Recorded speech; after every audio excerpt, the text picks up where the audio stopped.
Hello everyone, welcome to our YouTube channel where we share daily online tips and hacks. And today I'm going to teach you how to mute someone on Instagram.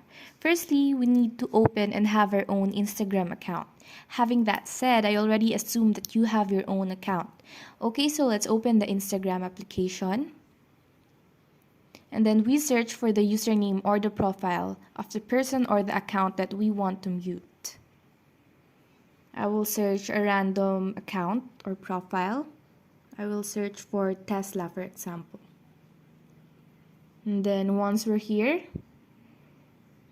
click the following button. We cannot unmute an account if we don't follow them. So we're going to have to follow them.